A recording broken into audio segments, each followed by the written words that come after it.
Shalom, Amang Inang. Selamat bertemu kembali dalam channel YouTube ini. Doa kami kiranya Bapak Ibu dan Saudara sekalian senantiasa dalam lindungan Tuhan.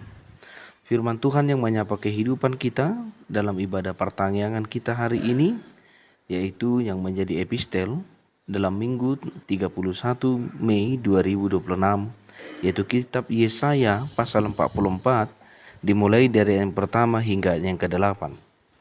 Tetapi sebelum kita mendengarkan firman-Nya, marilah kita berdoa. Ya Tuhan, sumber segala hikmat dan pengertian, kiranya Engkau yang menuntun kami dalam mendengarkan firman-Mu, sehingga hidup kami boleh berkenan di hadapan-Mu. Amin. Firman Tuhan yang menyapa persekutuan kita, yaitu yang tertulis dalam kitab Nabi Yesaya pasal 44, dimulai dari ayat yang pertama hingga ayat yang ke-8. Saya akan bacakan untuk kita seluruhnya. Tetapi sekarang, dengarlah hai Yakub hambaku, dan hai Israel yang telah kupilih. Beginilah firman Tuhan yang menjadikan engkau, yang membentuk engkau sejak dari kandungan, dan yang menolong engkau. Janganlah takut, hai hambaku Yakub, dan hai Yeshurun yang telah kupilih. Sebab aku akan mencurahkan air ke atas tanah yang haus, dan hujan lebat ke atas tempat yang kering. Aku akan mencurahkan rohku ke atas keturunanmu, dan berkatku ke atas anak cucumu. Mereka akan tumbuh seperti rumput di tengah-tengah air, seperti pohon-pohon gandarusa di tepi sungai. Yang satu akan berkata, aku kepunyaan Tuhan, dan yang lain akan menyebut dirinya dengan nama Yakub, dan yang ketiga akan menuliskan pada tangannya, kepunyaan Tuhan, dan akan menggelari dirinya dengan nama Israel. Beginilah firman Tuhan, Raja dan Penebus Israel, Tuhan semesta alam. Akulah yang terdahulu dan akulah yang terkemudian, tetapi tidak ada Allah selain daripadaku. Siapakah seperti aku? Biarlah ia menyerukannya, biarlah ia memberitahukannya dan membentangkannya kepadaku. Siapakah yang mengabarkan dari dahulu kala hal-hal yang akan datang, apa yang akan tiba? Biarlah mereka memberitahunya kepada kami. Janganlah gentar dan janganlah takut, sebab memang dari dahulu telah kukabarkan dan kuberitahukan hal itu kepadamu. Kamulah saksi-saksiku. Adakah Allah selain daripadaku? Tidak ada gunung batu yang lain, tidak ada kukenal. Sampai di sana pembacaan firman Tuhan. Ibu bapak dan saudara-saudari yang dikasihi Tuhan, pernahkah kita melihat seorang saksi di pengadilan? Tugas seorang saksi sangat sederhana namun berat. Ia hanya perlu menceritakan apa yang benar-benar ia lihat, apa yang benar-benar ia dengar, dan apa yang benar-benar dia alami sendiri. Di ayat 8, Tuhan memberikan sebuah mandat yang luar biasa kepada kita, umatnya. Kamulah saksi-saksiku. Hari ini kita merenungkan tema menjadi saksi Allah Tritunggal. Meskipun istilah Tritunggal tidak tertulis secara harfiah dalam kitab Perjanjian Lama, namun karya Allah yang esa dalam 3 pribadi, Allah Bapa yang menciptakan dan memilih, Allah Anak yang menjadi metafora air hidup atau penebus, dan Allah Roh Kudus yang dicurahkan, sangat jelas digambarkan dalam Yesaya 44 ayat 1 hingga ayatnya yang ke-8 ini. Bagaimana kita bisa menjadi saksi Allah Tritunggal yang menarik dan aplikatif dalam kehidupan bertetangga, berkeluarga? Ada 3 hal praktis yang diajarkan oleh nas ini kepada kita. Yang pertama, bersaksi tentang Allah Bapa, yaitu pribadi yang membentuk dan mengasihi kita. Mari kita perhatikan kata-kata di ayat kedua yang berkata, beginilah firman Tuhan yang menjadikan engkau, yang membentuk engkau sejak dari kandungan, dan yang menolong engkau. Dalam bahasa aslinya, kata membentuk menggunakan istilah yang sama seperti seorang tukang periuk yang meremas dan membentuk tanah liat secara detail. Allah Bapa bukanlah pencipta yang menciptakan dunia lalu pergi meninggalkan ciptaannya. Dia adalah Bapa yang terlibat langsung dalam mendesain garis hidup kita dan merajut kita satu persatu sejak dalam kandungan ibu kita. Lebih indah lagi, Tuhan menyapa umatnya dengan sebutan Yesurun. Ini adalah nama kesayangan yang sangat intim, yang berarti orang yang jujur, orang yang lurus, atau yang dikasihi. Bayangkan situasi saat itu, bangsa Israel sedang terpuruk, gagal, dan menjadi tawanan di Babel akibat dosa mereka. Mereka merasa kotor dan tidak berharga.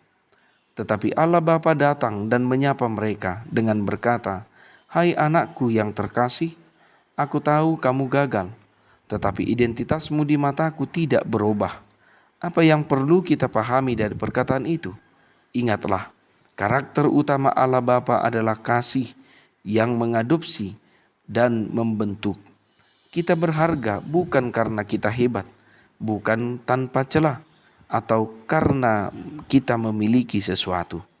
Kita berharga semata-mata karena kita adalah buatan tangan Allah Bapa dan dikasihi olehnya melalui pengorbanan Kristus Yesus. Berdasarkan penjelasan itu, pertanyaannya adalah bagaimana menjadi saksi Allah Bapa? Yaitu dengan memancarkan kasih kebapaan atau keibuan Allah kepada orang-orang yang berada di sekitar kita.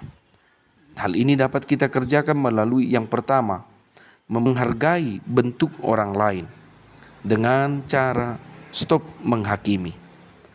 Karena setiap orang diciptakan dan dibentuk oleh Allah Bapa, maka menjadi saksinya berarti kita harus menghargai sesama. Di dalam kehidupan bertetangga, kita sering menemui karakter orang-orang yang berbeda-beda. Ada saja orang yang kaku, ada saja orang yang sensitif, ada saja orang yang berbicara dengan keras. Bersaksi tentang Bapa artinya kita belajar menerima keunikan mereka tanpa gampang memberi label negatif atau menghakimi fisik dan latar belakang mereka. Yang kedua, menjadi agen pemulihan harga diri.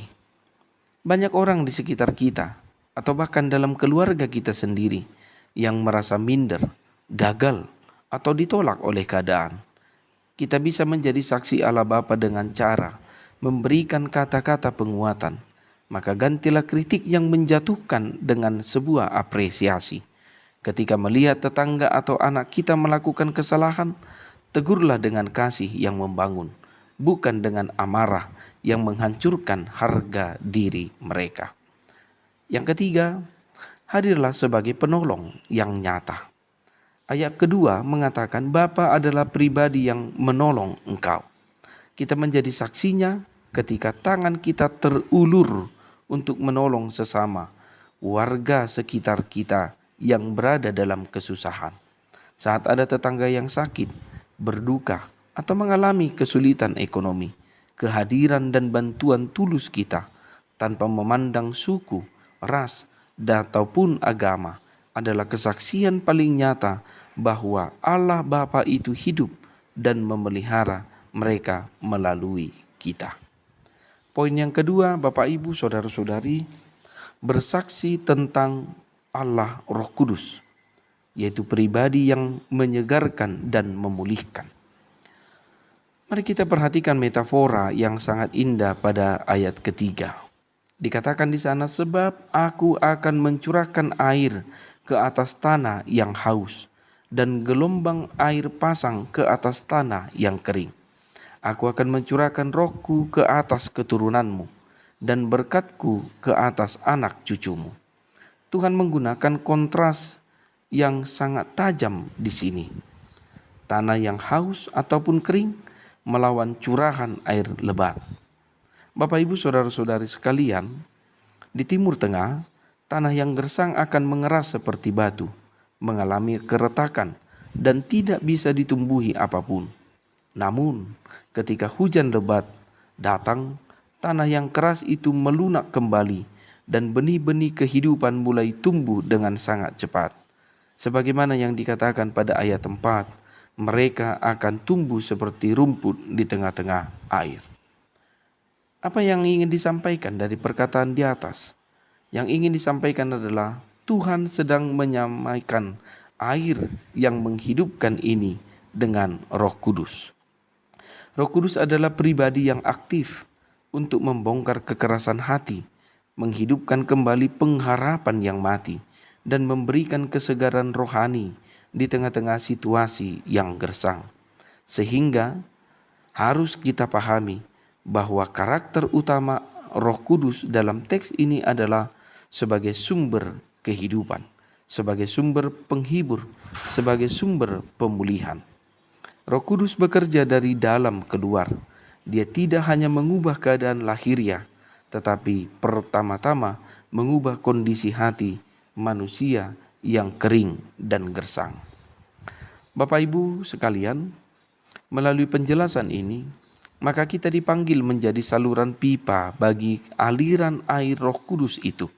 Kita diajak menjadi saksi Roh Kudus di tengah-tengah lingkungan kita, di tengah-tengah sektor, dengan cara membawa atmosfer pemulihan dan kesegaran bagi sesama dengan cara yang pertama, menjadi pembawa kedamaian di tengah gesekan lingkungan. Bapak Ibu, hidup bertetangga tidak lepas dari gesekan, yaitu masalah parkir, masalah sampah, masalah perbedaan pendapat bahkan. Hati yang egois dan keras seperti tanah yang kering akan mudah memicu pertengkaran. Bersaksi tentang Roh Kudus berarti kita mengizinkan buah-buah roh, sebagaimana yang tertulis dalam Galatia 5 ayat 22 hingga ayat 23, yaitu kasih, sukacita, damai sejahtera, kesabaran, dan sebagainya. Memimpin reaksi kita. Kita memilih untuk mengalah, menurunkan ego, dan menjadi pendingin suasana ketika ada konflik antar wilayah. Bagian yang kedua, menjadi pendengar yang menyegarkan bagi tetangga yang berbeban. Banyak orang di sekitar kita yang hidupnya haus dan gersang. Mereka stres karena ekonomi, mereka khawatir akan masa depan anak-anaknya, atau bahkan mereka lelah dengan segala rutinitas kehidupan yang ada. Menjadi saksi Roh Kudus sesederhana menyediakan waktu untuk mendengarkan keluh kesah mereka tanpa menghakimi. Kata-kata yang penuh empati dan doa tulus yang kita panjatkan untuk tetangga kita adalah tetesan air segar yang memulihkan jiwa mereka yang gersang. Yang ketiga, membangun spiritualitas yang menular di lingkungan. Pada ayat keempat dikatakan bahwa akibat curahan roh, mereka tumbuh seperti pohon gandarusa di tepi saluran air. Artinya kehadiran kita di lingkungan harus berdampak baik secara rohani bagi orang lain. Semangat kita dalam beribadah, ketulusan kita dalam bergotong royong, dan kebaikan hidup kita harus membuat tetangga sekitar kita merasa rindu juga hidup dekat dengan Tuhan. Bagian ketiga, bersaksi tentang Allah Anak, yaitu dengan menunjukkan identitas kepemilikan kita yang jelas. Bapak Ibu Saudara-saudari, mari kita cermati ayat 5 yang sangat menarik, yaitu yang satu akan berkata, "Aku kepunyaan Tuhan," dan seterusnya, dan yang lain akan menuliskan di tangannya, "Kepunyaan Tuhan." Pada zaman kuno di Timur Tengah, praktik menuliskan nama di tangan merupakan sebuah tanda kepemilikan mutlak. Ada dua konteks di sini. Yang pertama, seorang hamba atau budak yang diberi tanda nama tuannya agar semua orang tahu siapa pemiliknya. Yang kedua, seorang tentara yang mengukir nama panglimanya sebagai tanda kesetiaan sampai mati. Nabi Yesaya menubuatkan bahwa setelah pemulihan, umat Allah tidak akan lagi minder atau menyembunyikan iman mereka. Mereka justru akan dengan sangat bangga memproklamirkan, "Aku ini milik Tuhan." Jembatan teologisnya dalam Perjanjian Baru sangat jelas pada ayat 6. Tuhan memperkenalkan dirinya sebagai penebus. Di dalam teologi Kristen, penebus kita adalah Yesus Kristus, Allah Anak. Dia telah membeli dan membayar lunas hidup kita dari perbudakan dosa, bukan dengan emas atau perak, melainkan dengan darahnya yang mahal di kayu salib. Sebagaimana yang tertulis dalam 1 Petrus 1 ayat 18 hingga ayat 19. Karena kita sudah ditebus, maka status kepemilikan kita berpindah. Kita bukan lagi milik dunia atau milik kedagingan, melainkan milik Kristus. Maka haruslah kita ingat bahwa karakter utama Allah Anak dalam teks ini adalah Sang Penebus dan Pemilik hidup. Sehingga menjadi saksi Allah Anak berarti kita berani menampilkan identitas moral dan karakter Kristus dalam kehidupan sehari-hari. Sehingga dunia tahu dengan jelas siapa pemilik hidup kita. Bapak, Ibu, saudara-saudara sekalian, di zaman sekarang kita tidak perlu lagi mentato atau membuat tanda di tangan kita dengan menuliskan milik Yesus. Tulisan yang dicari oleh tetangga atau warga di sekitar kita adalah gaya hidup dan integritas kita. Di tengah lingkungan sosial, jadilah warga yang memegang teguh kejujuran. Contohnya, jika Anda menjadi pengurus di tengah-tengah lingkungan Anda, jika Anda menjadi bendahara dalam kepanitiaan, atau mengelola uang sosial lingkungan, kelolalah dengan transparan dan jujur, tanpa korupsi sekecil apapun.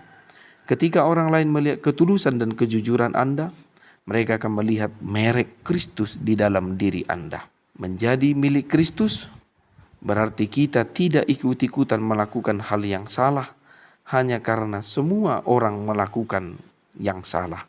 Sebagaimana dikatakan dalam umpah seorang Batak, emena masa digaga ursa, ia ina masa ima niula. Sehingga jika di lingkungan sekitar ada kebiasaan bergosip, berjudi, minum-minuman keras, atau diskriminasi, kita harus berani menarik diri dengan sopan. Identitas kita sebagai anak Tuhan harus terlihat jelas lewat batasan moral yang kita jaga. Setia dan bertanggung jawab dalam tugas Tuhan, yaitu saksi Kristus yang baik, adalah warga negara, warga lingkungan yang baik.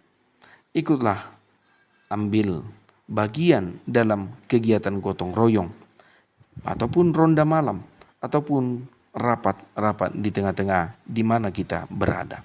Jangan menjadi orang Kristen yang eksklusif, yaitu menutup diri dan hanya peduli dengan urusan gereja saya. Ketika kita menjadi warga yang ringan tangan dan bertanggung jawab, kita sedang memulihkan nama Yesus di tengah-tengah masyarakat. Bapak, Ibu, saudara-saudari sekalian, menjadi saksi Allah Tritunggal tidak selalu berarti berkhotbah di atas mimbar atau di dalam ibadah kebaktian lingkungan seperti pada malam ini. Kita diingatkan bahwa kesaksian terbaik adalah hidup kita sendiri.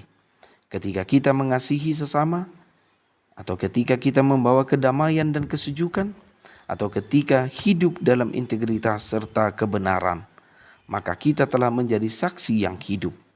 Jangan takut menghadapi tantangan hidup atau gesekan di tengah masyarakat, karena pada ayat 8 dikatakan, janganlah gentar dan janganlah takut, kamulah saksi-saksiku. Allah Tritunggal membentengi kita sebagai gunung batu yang teguh. Tuhan memberkati kehidupan kita seluruhnya. Shalom. Kita berdoa.